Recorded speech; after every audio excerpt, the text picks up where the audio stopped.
¿Cómo les va? ¿Cómo andan? ¿Qué dicen? Esta es otra edición más de este Aciertos y Errores, el último Aciertos y Errores del mes de abril. Digamos, está pasando bastante rápido, un año que es bastante intenso, ¿no? Bastante intenso porque dispara un montón de situaciones en lo político, en lo económico, en lo social, puntualmente. Y un poco de eso vamos a hablar en el programa del día de hoy. En un ratito nomás me va a acompañar Lauro Grande, que es el actual vicepresidente del Partido Justicialista de San Martín, también es un hombre de la Cámpora, hombre del Ministerio de Desarrollo Social.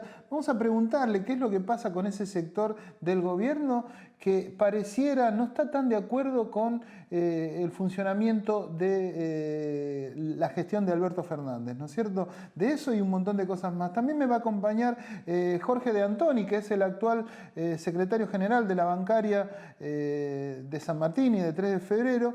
También va a manifestar o va a poner la cuestión en un paro nacional que está programando ese gremio debido a que no llegan a un acuerdo con unas paritarias. Se le está pidiendo alrededor de un 55-60%, que es lo que el propio Banco Central o la banca empresarial manifiesta en sus números, y solo está otorgando, o cuando se sientan en la mesa de negociación, un 35, un 40%, que es lo que el ministro Moroni aconseja en las paritarias.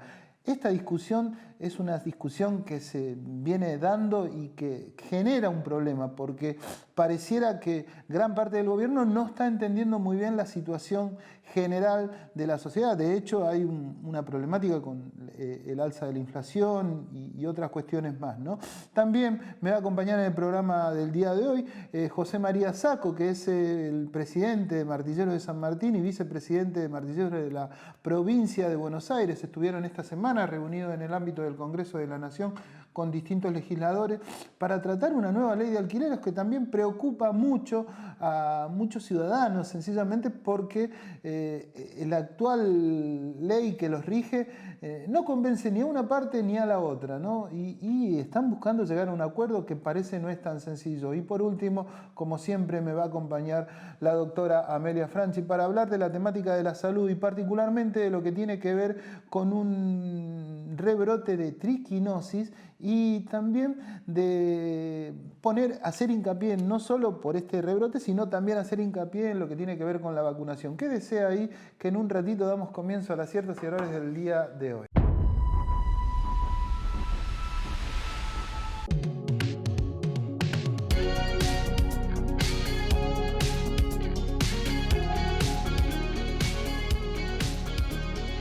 Mi nombre es Duilio Gregoruttia, soy el director del SEM, del Sistema de Emergencias Médicas de la Municipalidad de San Martín. Va a cumplir 25 años, es uno de los sistemas de emergencia más antiguos de la provincia. Durante la pandemia, ahí creo que fue donde más nos sentimos familia. Fuimos uno de los primeros, creo que fuimos los únicos que tuvimos un centro de hisopado propio. Es una mezcla de adrenalina con algo que te gusta. Y bueno, la adrenalina y salvar a la gente, salvar al paciente primero.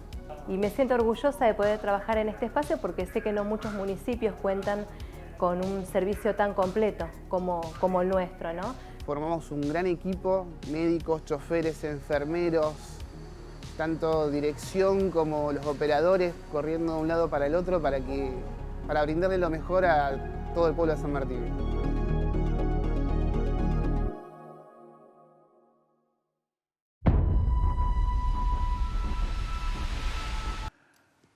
Vamos a hablar de actualidad en este bloque y tiene que ver con la actualidad política que bastante ruido está haciendo en estos días, ¿no? Hubo una situación que se generó en el ámbito del Senado de la Nación, en donde la presidenta del Senado, más precisamente la vicepresidenta Cristina Kirchner o Cristina Fernández, desdobló su bloque para posibilitar un miembro más en la magistratura. Esto, según cómo se vea, fue visto por los sectores de la oposición como una trampa.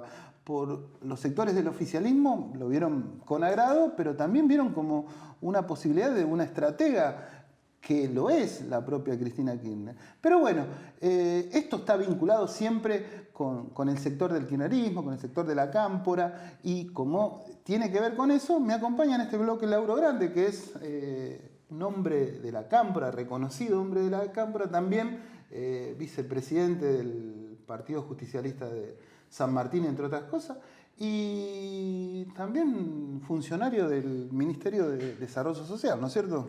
Antes que nada, gracias por tu presencia, Laura. Gracias por la invitación, Quique. Me parece que ahí lo que hay que marcar es que es el Partido Justicialista o el bloque justicialista o el bloque del peronismo en el Senado el que toma la determinación, ¿no? Con Cristina, obviamente, como presidenta del Senado, pero quien toman la decisión, Mayans, que es un senador muy importante y reconocido en el ámbito legislativo de la provincia de Formosa, de gobernador Gil Fran, pero me parece que hay el peronismo unido, como viene siendo en el Frente de Todos, toma una estrategia legislativa, que es lo que sucede habitualmente, ¿no? en el Senado y en la Cámara de Diputados de la Nación, en las cámaras también provinciales, que tiene que ver con cuestiones legales y legislativas para distintas razones. Esto que sucedió en el día de ayer ya había sucedido con Juntos por el Cambio durante el gobierno de Macri. Tuvieron una mayoría... Claro, que Juntos por el Cambio, que es el PRO, el partido de Mauricio Macri. 2017 fue, ¿no? Claro, y la UCR. Que ahora también están divididos en el Senado, ellos, siendo el mismo, van a las elecciones juntos, pero también son bloques separados. Entonces, es una cuestión legislativa en las condiciones que también plantea la Corte Suprema. Una cosa bastante anormal donde el presidente de la Corte es el presidente del Consejo de la Magistratura, una cuestión totalmente rara, si querés, entre paréntesis. Pero está puesta la situación en quién hace porque yo te decía la palabra trampa porque es la que utilizó la oposición puntualmente, pero pareciera que la política por estos días está más basada en generar chicanas o situaciones, digamos, de conflicto antes de resolver, en definitiva, lo que uno supone la problemática de la gente, ¿no? Sí, el tema es que la justicia, ¿no? El poder judicial, mejor dicho, no la justicia, eso siempre lo aclaraba Cristina, que está bueno. El poder judicial determina la vida de los argentinos y las argentinas. El Poder Judicial determina en el ámbito penal, en el ámbito civil, comercial, familiar, determina, es el que regla cómo convivimos en sociedad los argentinos y la Argentina. Entonces, es muy importante que el Consejo de la Magistratura no sea una cuestión que viene la Corte cual si fuera una monarquía y dice, bueno, ahora va a ser así, así, así, cuando hay un tratamiento pendiente en el Senado, en las cámaras, que se va a tratar en algún momento, que sí va a tratar, y determina rápidamente cómo son las cosas, y el presidente es el presidente de la Corte Suprema, entonces es la suma del poder público. Cuando ellos discuten la oposición, los medios corporativos, si querés, masivos, de los que manejan un poco el sentido común, como se le dice, plantea que Cristina, ¿no? quiere la suma del poder público, quiere manejar la justicia. Quiere hasta la impunidad. Claro, es al revés. La Corte Suprema quiere regir cómo se evalúa, cómo se castiga o no, cómo se enjuicia a los jueces. Y eso me parece que es algo muy grave, es una grave consulta, que yo creo que todavía no tomamos dimensión de lo que significa. Yo creo que la gente o el hombre común desconoce toda esta temática, y por eso digo que por ahí hay otras cuestiones que le preocupan y tienen que ver con el tema de la inflación, con el tema de la suba de los precios, con el tema de la baja de los salarios, digamos, y ven que quizás o el oficialismo, en este caso el gobierno, no ejecuta las políticas que benefician al grueso de la gente. Que hizo el gobierno nacional, Alberto Fernández en su momento, que decretó que la televisión por cable, internet y el celular iban a ser servicios públicos, ¿no? De interés, entonces que no se podía meter. Fue en el medio de la cuarentena feroz, donde la gente estaba encerrada, donde los pibes estaban encerrados. ¿Qué pasó con eso? ¿Y qué pasó? Un juez determinó que eso no era así, y listo, y se determinó. Entonces siguió aumentando el precio del cable, el precio del teléfono, el precio de internet.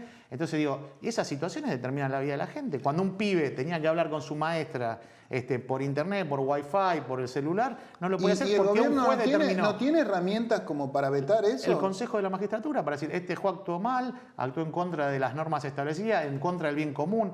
La justicia o el Poder Judicial o los jueces deberían determinar el bien común de la sociedad, de la familia, de las personas, colectivamente e individualmente.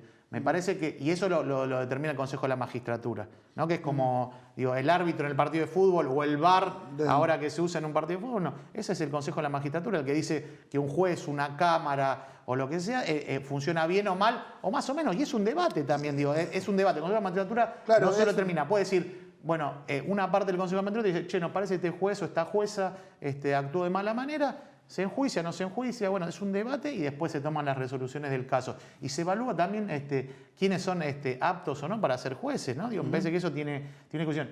Que la Corte Suprema avance de manera casi unilateral para tener la suma del Poder Judicial con la Corte, con el Consejo de la Magistratura, es grave, interviniendo además en otros dos poderes, el Ejecutivo y el Legislativo. Me parece que es de una gravedad muy grande, que no lo percibimos todavía y que determina la vida de la gente. Yo estoy convencido que el grueso de la gente no desconoce todo el procedimiento de cómo funcionan los distintos estamentos, pero bueno, es la realidad, insisto, de las partes de la sociedad pasa por otro lado.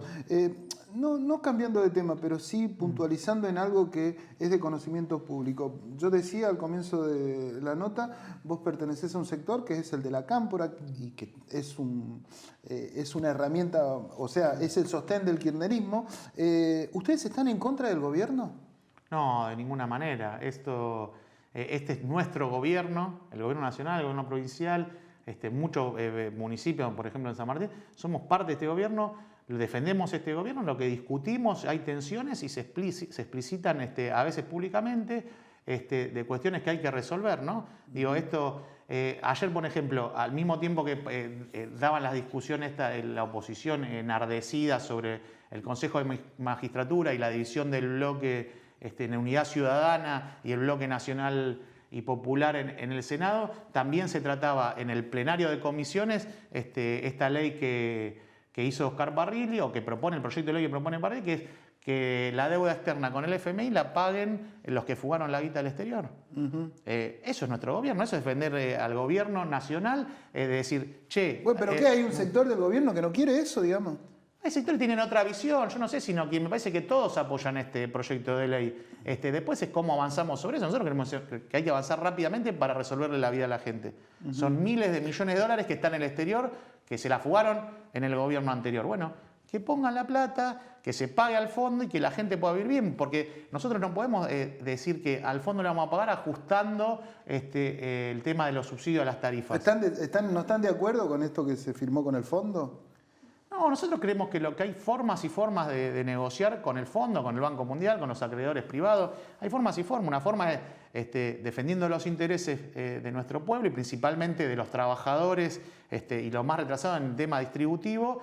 Y hay otros que piensan que es más laxo, que es sin pelearse tanto. Bueno, pero nosotros creemos que se podría haber hecho otro acuerdo que tenía que ver con que el FMI, el Fondo Monetario o los enviados del fondo no estuvieran cada 3 meses en la Argentina diciendo hay que aumentar esto, hay que bajar esto, hay que aumentar lo otro, las jubilaciones, las tarifas, etcétera, pero etcétera. Vos tenés que tener un acuerdo con el fondo. De hecho, Sergio Chodos, que es un hombre, digamos, muy vinculado a Néstor Kirchner en su momento, manifestó públicamente que él le parece bien el acuerdo que se llevó. Por eso son misiones. Nosotros tenemos la visión de que nosotros debíamos tener un fondo, pero algo a más largo plazo, algo donde no tuviéramos la intervención en nuestra economía del fondo, que eso es casi colonial. Esto nos habíamos olvidado cuando Néstor Kirchner y Lula en el 2005 deciden pagarle al fondo y cancelar esa deuda. ¿Para qué era? No era porque eran amigos del fondo o querían al fondo, era para que no nos interviniera más en la economía cotidiana, que vinieran al Banco Central, al Ministerio de Economía y tuvieran una oficina y dijeran esto se hace o esto no se hace, y siempre en contra de la gente.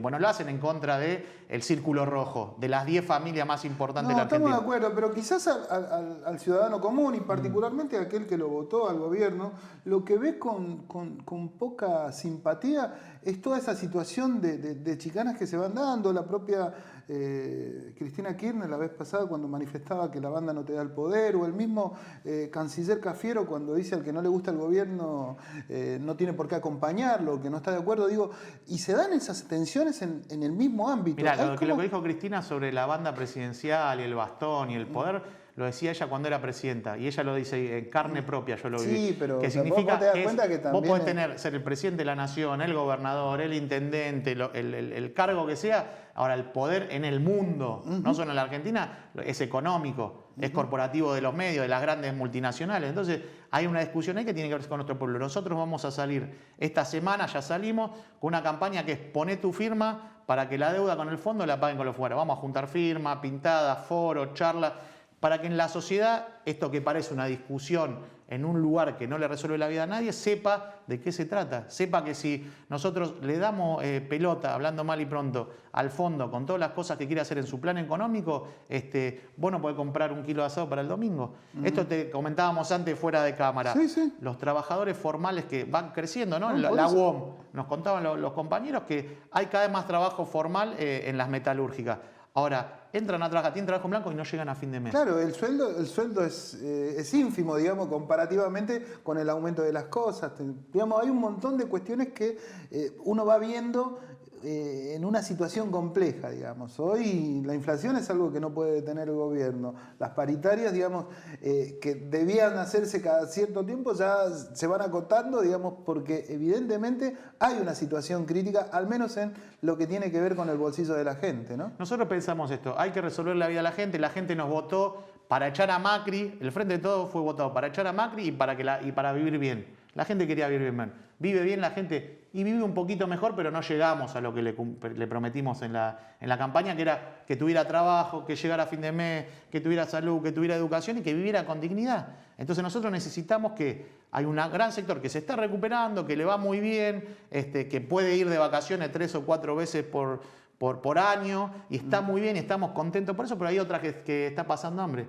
Hay gente acá nomás, a 20, 30 cuadras, que no tienen para comer. Y vos lo sabés, digo, cualquiera que camina por los barrios sabe que los comedores cada vez crecen más, el reparto de comida cada vez es más importante, que hay más gente durmiendo en la calle, que hay más gente pidiendo comida en los restaurantes. Y la delincuencia también en este marco crece precisamente por todo entonces estos motivos, nosotros tenemos que intervenir en eso. Si no intervenimos en eso, tenemos que replantearnos para qué ocupamos los lugares que ocupamos, para qué militamos, para qué nos proponemos cada 2 años a las elecciones, porque si no, para hacer esbirros de algún fondo, algún técnico extranjero que nos diga cómo tenemos que vivir los argentinos, eso lo habíamos, me parece que hace un tiempo largo lo habíamos superado. Después, bueno, pasan cosas, recién hablábamos, los 4 años de la pandemia macrista, los 2 años de esta pandemia terrible que es muy difícil también, ¿no? Pero digo, tenemos que forzar las discusiones para que la gente viva bien. Y lo que tenemos que lograr es que la gente comprenda qué estamos discutiendo. Pero, Lauro, también tienen que lograr ustedes, digamos, ser un compacto para que la gente tenga confianza en ese compacto. Y pareciera que por estos momentos no lo están logrando. El proyecto de ley de que se pague la deuda con la plata que se fugó, salió del plenario de comisión, salió a favor. Digo, me parece que, y ahí hay un montón de sectores del peronismo, gobernadores, el kirchnerismo, el peronismo, más ortodoxo, menos ortodoxo, todos los 2 bloques votaron para que se trate en el Pleno del Senado. Me parece que eso es importante, que es un paso adelante, y después hay discusiones que vamos a ir dando y que nos unen en estas cuestiones. Me parece que esto que decís vos, del poder adquisitivo de los trabajadores, hay claridad de que las paritarias ya no pueden ser una vez al año ni cada 6 meses, tiene que ser permanentemente, porque si los que sostienen en las familias más poderosas, que sostienen los alimentos, la carne, etcétera, etcétera, se quieren quedar con toda la renta que va recuperando la Argentina, está mal, eso hay que discutirlo. Nosotros lo vamos a discutir con nuestro gobierno al frente y dándole discusiones de cara a la sociedad. Eso es lo importante, que estemos de cara a la sociedad y no por atrás tratando de operar cuestiones que no son. En síntesis, Lauro, la Cámpora es parte del gobierno y va a seguir siendo parte del gobierno hasta el final del mandato. Por supuesto, y nosotros queremos que le vaya bien a la gente y que la gente nos vuelva a elegir en el año que viene, en el 23, que hay elecciones para presidente, para gobernador, para intendente, etcétera, que nos vuelva a elegir. Pero para eso tenemos que resolverle la vida. Si no le resolvemos, tenemos problemas. No es magia. Lauro, te agradezco mucho. Gracias a vos, Quique, por la invitación. Lauro Grande, lo dijo él, así que me parece que bastante claro en los conceptos. Nosotros tras la pausa vamos a hablar con un sindicalista para ver qué opina de esta situación, ¿no es cierto?, de las paritarias, entre otras cosas que planteábamos recién en este bloque. Vamos a la pausa.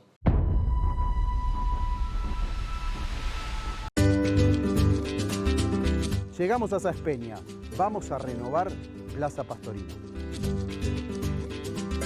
Mira, la plaza está bastante deteriorada, necesita un lavado de cara, así que vendría bien una reestructuración. Yo soy profe, estoy realizando el entrenamiento de funcional. Si quiero hacer algo aeróbico, la verdad que se dificulta mucho. Sáenz Peña necesita que la plaza se renueve. Con el equipo de la MUNI proyectamos una plaza que va a tener juegos nuevos, iluminación, nuevos caminos y con un sector para poder jugar al básquet, hacer gimnasia y deporte.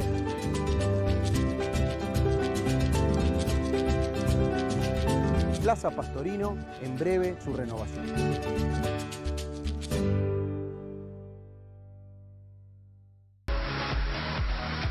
Si usted tiene un problema jurídico, no lo dude. Consulte a un abogado matriculado. Se lo aconseja el Colegio de Abogados de San Martín. Llame al 4754-2139,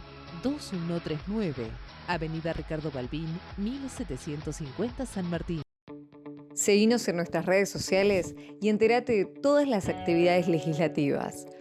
Honorable Cámara de Diputados de la Provincia de Buenos Aires.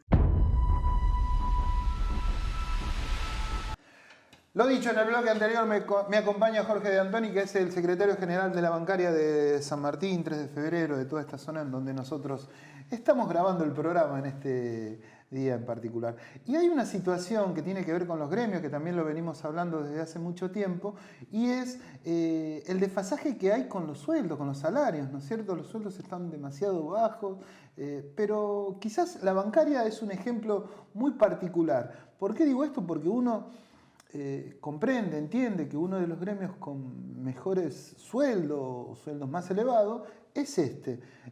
No obstante eso, la bancaria en estos días, su secretariado general, que conduce el propio Sergio Palazzo, ha decretado un paro para estos días, pero en realidad que me lo explique mejor Jorge. Jorge, antes que nada, gracias por tu presencia acá en Acierto Cierto. No, como siempre, gracias por tu generosidad de invitarnos.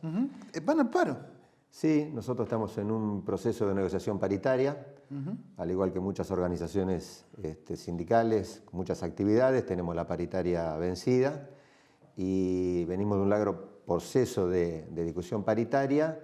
No nos hemos entendido, entendemos que las patronales no han comprendido la gravedad de la situación de vastos sectores de la sociedad, en particular los trabajadores bancarios, y nos han hecho una propuesta que nada tiene que ver, no se condice con la realidad que estamos viviendo día a día el conjunto de las trabajadoras y los trabajadores. Nosotros hemos peticionado que acompañen una propuesta que tiene que ver con lo que ellos mismos informan en el Banco Central mes a mes en el REM. Ustedes saben que el REM es... ¿Qué es el REM? A ver. El REM es la medida que cada una de los bancos le informa al Banco Central el curso del inflacionario. Y ellos han manifestado entre un 55 y un 60%. Perfecto. Nosotros pedimos que acompañen esa propuesta. Y es más, en estos días hemos estado revisando porque hay dos maneras de medir el índice inflacionario. Uno es el promedio y el otro que tiene que ver con el incremento de la canasta básica familiar, más que nada lo que tiene que ver con los alimentos. Ya se ha disparado ese 55-60%. Ya es mucho más el de los alimentos. Entonces pedimos que acompañen esa propuesta. ¿Y qué le dijeron? Dijeron lo que imaginábamos que iban a decir, que hay una pauta que establece el Ministerio de Economía que tiene que ver con un 38-45. Advertimos que eso iba a terminar en un conflicto, volvieron nuevamente con la misma propuesta y el conjunto del Secretariado Nacional con su Consejo Directivo ha determinado medidas de fuerza para el día 28 de abril. Vamos a instrumentar en el curso de esta tarde y de mañana la modalidad de la medida que todavía no está resuelta. Yo manifestaba recién, cuando te presentaba, que quizás el gremio de bancario es uno de los gremios con mejores sueldos, digamos, dentro del ámbito de la Argentina.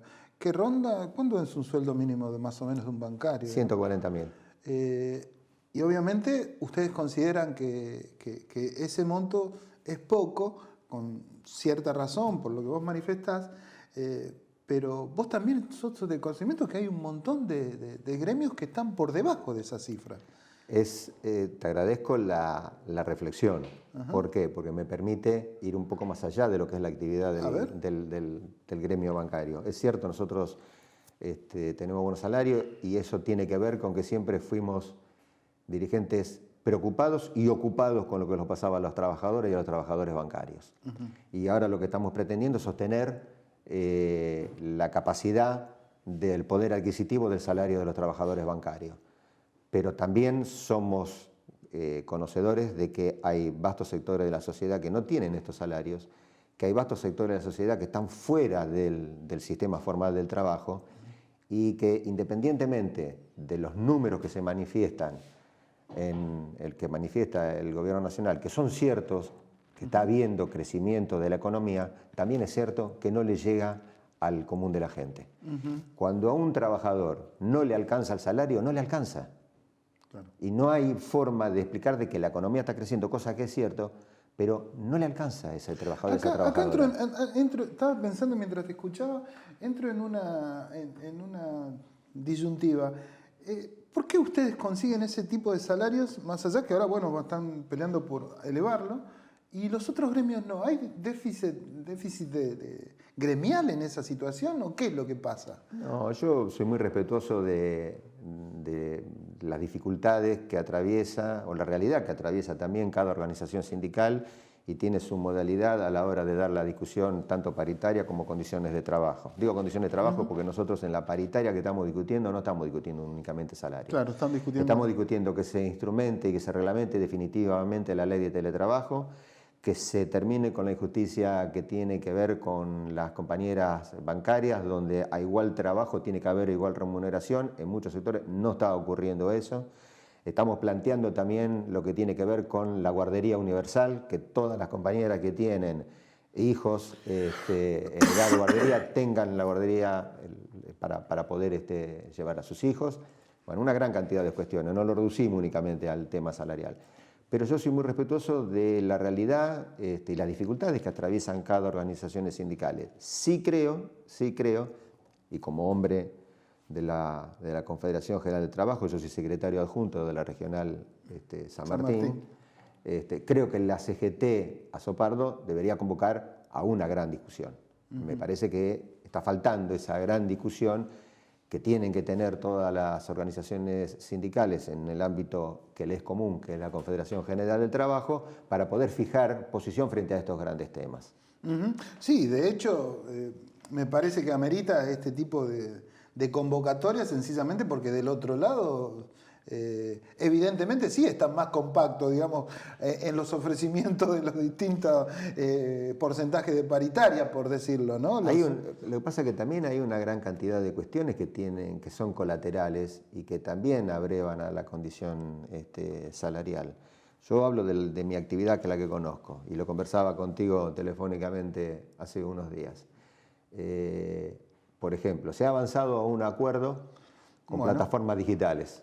Correcto. Ha avanzado este gobierno, hay que decirlo. Sí. Gobierno, digamos, por otro lado también, no te quiero pero gobierno al cual ustedes tienen cierta simpatía, para decirlo de alguna forma. También del propio Sergio Palazzo es diputado nacional, digamos, del Frente de Todos, ¿no? Nosotros somos el Frente de Todos. Por eso, a eso voy, digamos, que quizás llama la atención que el gobierno haya avanzado sobre algo que por ahí se entiende más que lo podría haber hecho el gobierno de Macri, digamos, ¿no? Nosotros largamente venimos planteando y sosteniendo la defensa irrestricta de la banca pública. Queremos una banca pública fuerte, consolidada, rentable y eficiente, ¿correcto? Y en eso hemos dado la discusión, particularmente en lo que fue los 4 años del neoliberalismo, donde se orientaba la especulación financiera a los bancos de capitales privados. Debilitando claramente a la banca pública. Y la verdad no coincidimos con lo que ha planteado el ministro Culfas hace una semana, donde ha suscrito un acuerdo con la plataforma digital que es Ualá, donde le ha dado una inyección de capitales, o sea, dinero, para que a través de esa plataforma digital se direccione para los sectores empresariales, capital de trabajo, capital de evolución. Una tarea que tenía que hacer estrictamente la banca pública. Eso se tendría que haber gestionado a través de la banca pública. Debe haber sido el Banco Nación, por ejemplo, en este caso, quien llevara adelante la administración de esos fondos. Es más, Estuve viendo los números, la tasa que propone Ualá va a estar orillando el 44-45%. La tasa que maneja hoy el Banco Nación está en 32 y 33%. Claro, perjudica notoriamente, digamos, a quien van a ser definitivamente destinatarios de esos fondos. ¿Cómo ves la situación del gobierno, como cuando vos decís nosotros somos frente de todos, y uno ve un clima bastante convulsionado para el adentro, ¿no es cierto?, en función de distintas miradas, evidentemente, de lo que tiene que ver con la gestión? A mí no me asusta la discusión. Es más, soy crítico cuando no hay discusión. Es lo que yo he planteado como hombre que proviene de la Unión Cívica Radical, lo que sucedía en el entonces Cambiemos y en Juntos por el Cambio. Ese es un frente que no es heterogéneo, pero tampoco hay discusión. Acá tampoco es un frente heterogéneo, el frente de todos. Y no me asusta la discusión. Lo que sí me preocupa es que no haya definiciones a la hora de tomar decisiones. O sea, me parece que se está adoleciendo de tomar decisiones. Sí, lo que pasa es que cuando se da una discusión y no se da la solución a la problemática de la gente, por ahí la discusión pasa a un panorama secundario, ¿no es cierto? Claramente. A ver, nosotros acá en el territorio que nos es propio, o sea, yo como dirigente sindical no voy nada más que a los bancos. Voy a los bancos, voy a las fábricas. El otro día hemos acompañado a la compañera Olaya en un conflicto serio en la industria textil.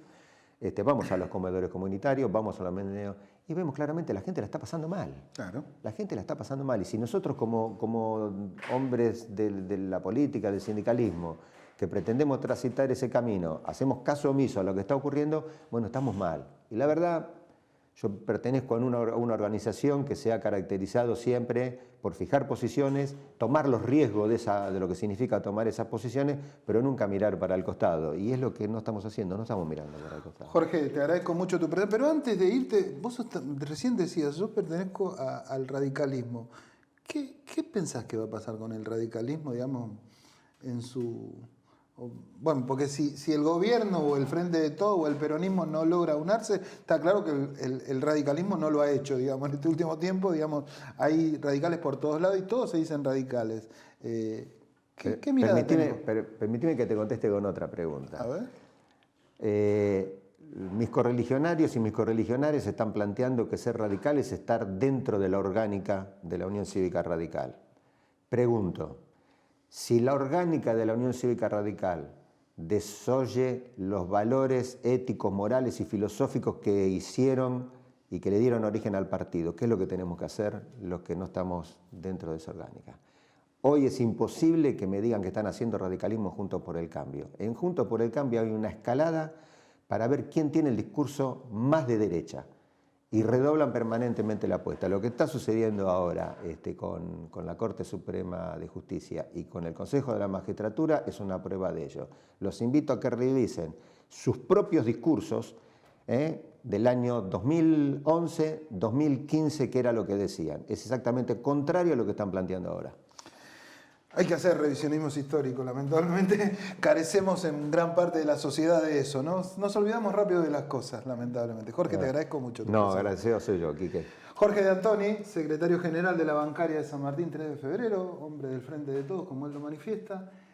Tras la pausa, vamos a hablar de otro tema que tiene que ver con una situación compleja de la ciudadanía. ¿Saben qué es? Los alquileres. Hablamos la vez pasada, pero ahora vamos a hablar con alguien que estuvo en la Cámara de Diputados esta semana, en donde se volvió a tratar el tema de los alquileres, que pareciera no tiene una solución inmediata y tampoco a largo plazo. Vamos a la pausa.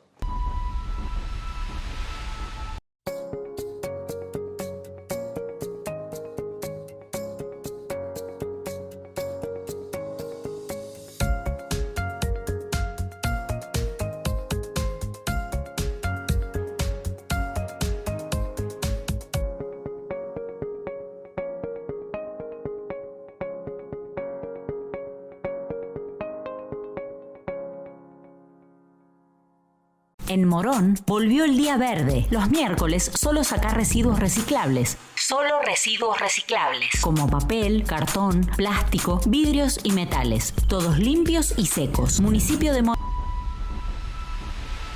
Continuamos con este aciertos y errores del día de hoy y también con una temática que venimos tratando hace tiempo y tiene que ver con los alquileres. Hubo una serie de reuniones en la Cámara de Diputados esta semana y bueno, quisimos hablar con alguien que estuvo ahí y me acompaña en este bloque José María Sacco, que es el presidente de Martilleros de San Martín, también vicepresidente del mismo lugar, pero de la provincia de Buenos Aires. Él estuvo presente ahí porque es un tema que está, digamos, en boca de mucha gente, sencillamente porque el déficit habitacional es de conocimiento público y, en definitiva, son muchos los preocupados por los alquileres, porque hay muchos inquilinos, precisamente por este motivo del déficit que hablaba. José María, gracias por tu presencia acá en Aciertos y Errores. Gracias a vos por invitarme. No, por favor. A ver, contame un poco. Vos estuviste en la Cámara de Diputados esta semana. Se habla mucho acerca de esta situación de los alquileres, ¿no? Que la ley actual atenta contra los inquilinos, que la anterior, también, todo que es conocido, me parece que es de conocimiento público. ¿Vos qué mirada tenés como hombre, digamos, metido en el tema y que hace ya demasiado tiempo que conocés de la temática? Primero tenemos que arrancar no de la ley de alquileres. Nosotros tenemos un problema habitacional ya de hace muchos años. De viviendas faltantes, nosotros lo calculamos en este momento que hay más de 4 millones de viviendas faltantes en todo el país.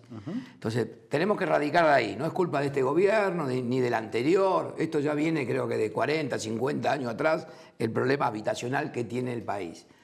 Acompañado con el tema de la ley de alquileres, hasta hace 35 años atrás, más o menos se manejaba. La modificaron ahora hace 2 años y fue un salto al vacío que perjudicó al inquilino y también al propietario. Esta nueva ley de alquileres. ¿Y qué pasó? Con un país inflacionario como el que tenemos, los sueldos no aumentaron lo que aumenta el alquiler anualmente ahora en este tiempo, ¿no? A ver, los inquilinos, o sea, uno tiene conocimiento de que esta nueva ley perjudica mucho a los inquilinos sencillamente porque, creo que hablábamos fuera de cámara, el aumento para los alquileres que vencen en este mes sería de un 55%. Sí, un promedio así, 50 y pico, 52, 53, 55. Y claro, a ver, ¿qué sueldo? Ese es el perjuicio que al inquilino, digamos. Esto también es muy importante y grave. ¿Qué sueldo aumentaron un 55% en un año? Claro. Entonces eso lo perjudica al inquilino. ¿Qué pasa con el propietario? Exacto. Un contrato como hicieron con esta reforma de la ley de alquileres. Es por 3 años, ¿no? A diferencia el contrato, del anterior. 3 años, con un aumento anual en un mix entre costo de vida y sueldo. ¿Qué es lo que pasa? Un aumento en un país inflacionario como el que tenemos, vos no podés prever de acá a 3 años el valor del alquiler. Y como aumentan las cosas día a día acá. Entonces, que también lo está perjudicando al propietario. Sabés que los impuestos, lo que aumenta, tanto el impuesto provincial, nacional y también municipal. Y la plata se va devaluando. Entonces, al propietario en este momento es la parte rentable la más baja que hubo en muchos años. ¿Aún con estos aumentos que rondan el 50%? Digamos? No, porque es un aumento anual. Pero en un año las cosas se desvirtuaron totalmente en un país como este.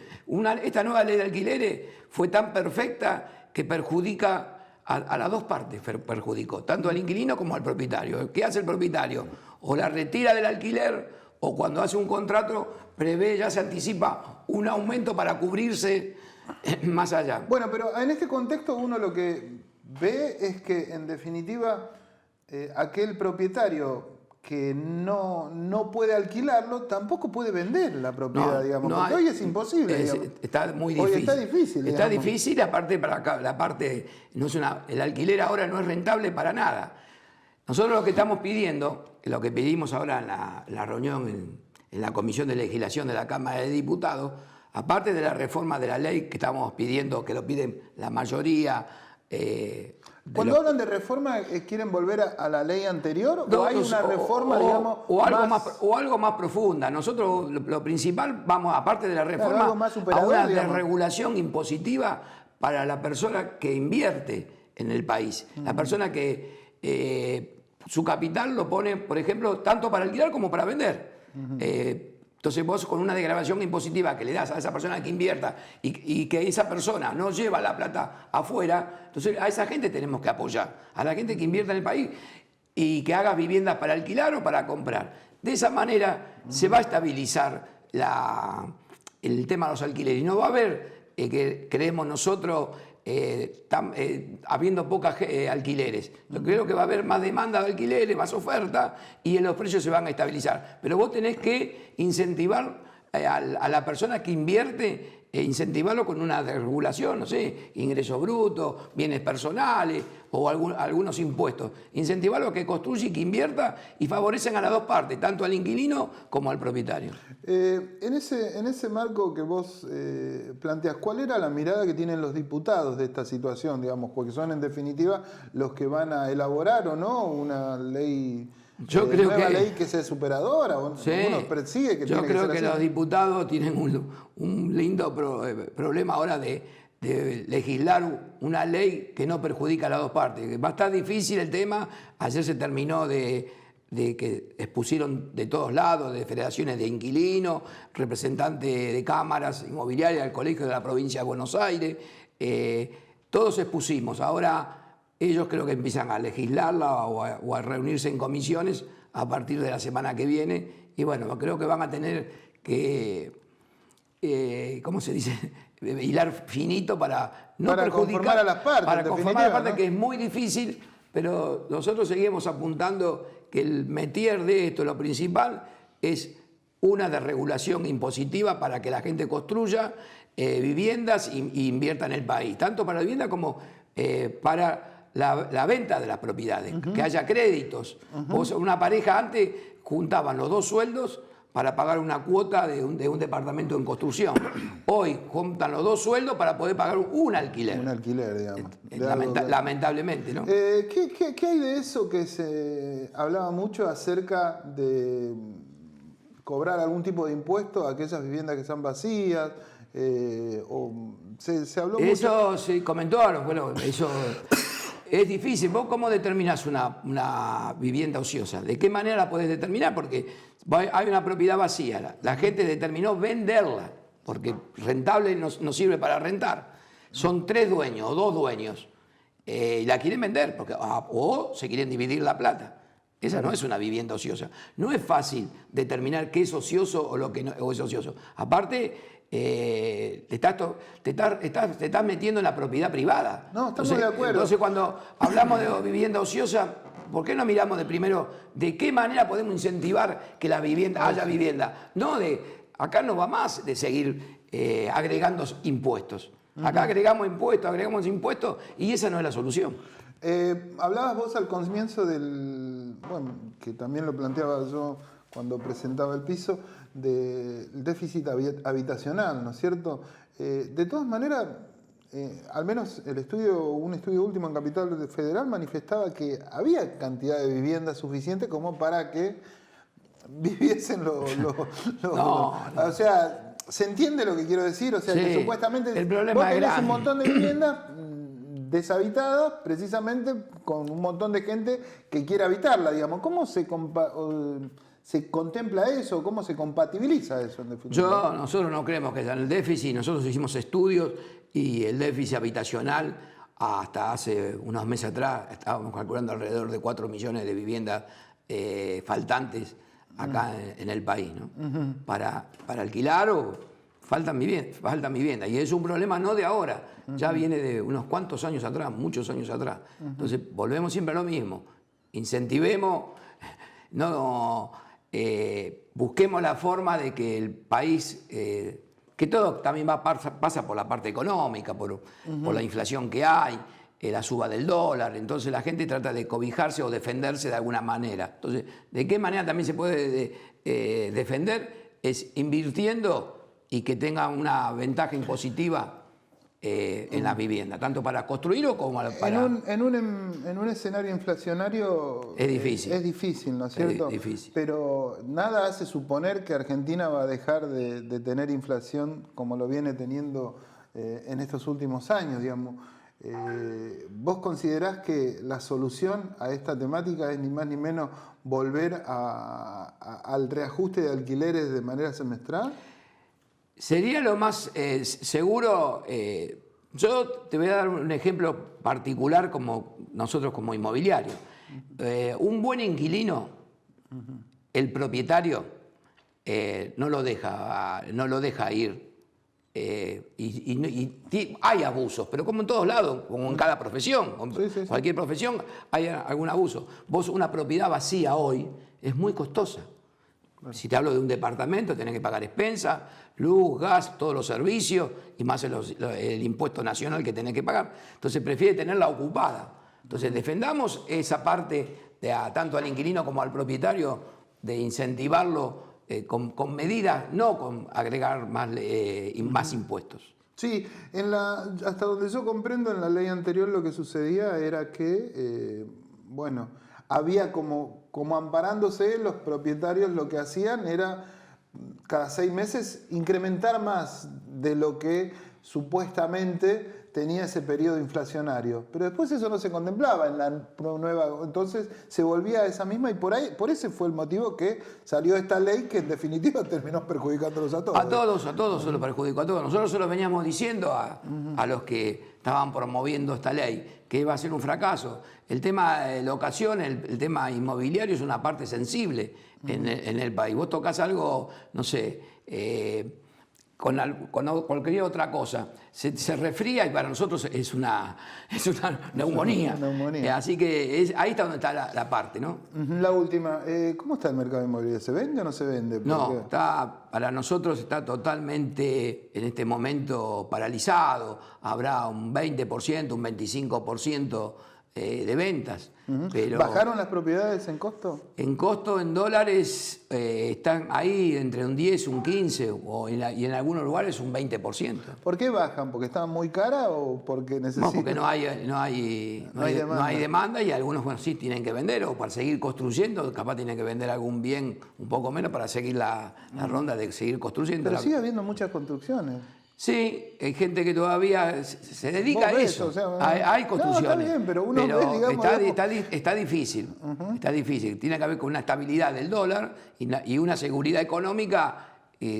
Yo creo que esto tendría que mejorar, ¿no? José María, te agradezco mucho tu presencia acá. Y bueno, gracias. Vamos a seguir molestándote porque creo que esto es una temática que tiene para largo, ¿no? Ojalá que podamos llegar a un acuerdo y que sea un consenso para las dos partes. Bueno, tanto para el inquilino como para el propietario. Que le sirva a todos, en definitiva. Totalmente. ¿No? Vamos a una pausa y tras la pausa el último bloque de este Aciertos y Errores. Te presentamos Doctoros de PIM, un servicio de nuestra obra social, por el cual podés comunicarte con un médico a través de videollamadas las 24 horas del día, los 7 días a la semana. Baja la aplicación y sumate a la telemedicina a través de tu consulta médica online, sin salir de tu casa. OSDEPIM, te estamos cuidando. Último bloque de este Aciertos y Errores que vino bastante movidito. Hablamos de todo, hablamos de alquileres, hablamos de política, hablamos de gremialismo, así que de lo único que nos falta hablar es de salud. Y como siempre nos acompaña en su vuelta, en su regreso triunfal, porque anduvo tomándose unos días en alguna provincia de nuestro país, la doctora Amelia Franchi. Hola Amelia, ¿cómo andás? ¿Cómo estás? Bien, ¿vos? Bien, muy bien. Qué programa intenso, ¿eh? Bastante, ¿no? Bastante intenso. De todo, así que, la verdad que sí, desde paritarias, desde lo que son los sueldos. Bueno. Contame vos algo de salud, porque ya quedó como en segundo plano la salud. Digamos, antes hablábamos mucho por el tema de la pandemia, antes hablábamos mucho por el tema de las vacunas, antes hablábamos mucho, pero bueno, la salud es algo fundamental. ¿Vos qué ves? ¿Hoy? Sí. Hoy. Sí. Segundo refuerzo de COVID, o sea, no se habla como antes, pero sigue habiendo un montón de indicaciones. COVID, segundo refuerzo. Bueno, está bien, pero sería la cuarta dosis, digamos. Sería la cuarta dosis, pero es el segundo refuerzo. Son 2 dosis, un refuerzo, segundo refuerzo. Ya está autorizada Viste que se hicieron por partes, primero los equipos de salud, etc. Ahora ya está autorizado para los mayores de 50, para los menores de 50, mayores de 2 años, que tengan inmunosupresión, que tengan se patología. vacunan directamente en los lugares. Van y se vacunan. En estas condiciones está aprobado oficialmente. Mayores de 2 años, mayores de 12, no sé por qué dije 2 años, tenía que ver con la antigripal eso. Pero para COVID, mayores de 12 años con patología de vulnerabilidad en cuanto a patologías, diabetes, asma, porque tengan una inmunosupresión, una inmunodepresión, ellos se vacunan. Y se vacunan con la 4ª dosis, como decía, pero no, es la segunda dosis de refuerzo. Hay un tema y todos van y pueden vacunarse. Por supuesto que además se agregó personal de docencia, o sea, docentes y seguridad, tengan o no tengan ningún tipo de patología y cualquier tipo de edad, tienen vacunación oficialmente ya para darse. Hay un tema que surgió a partir de esta segunda dosis o segundo refuerzo o 4ª dosis, como digo, como manifiesto yo, y es que el problema es que hay mucha gente que no tenía todo el plan vacunatorio completo, ¿no es cierto? Se dan la vacuna como sigue el plan vacunatorio. Si pero vos bueno, entonces ahí hay que esperar un lapso para seguir con... Siempre, inclusive esta dosis de refuerzo tiene que ser mínimamente 4 meses de la anterior. Si la persona tiene solamente 2 dosis, tiene que esperar 4 meses para la primera dosis de refuerzo. Y si tiene la primera dosis sola, lo mismo, espera para darse la segunda y al 4º mes de darse la última dosis, se da la de refuerzo. Esperar mínimamente 4 meses, o sea que hay gente que no tiene la vacuna completa, como decís vos, y hay los que comienzan 12 años, por ejemplo, pueden tener una sola dosis, deberían tener las 2 dosis ya. Pero suponiendo que tengan una sola, deben esperar, y si tienen la segunda dosis, deben esperar a tener los 4 meses de diferencia para darse el refuerzo. Esto en cuanto a COVID. En cuanto a antigripal... aparecieron muchos casos de gripe. Hay muchísimos casos.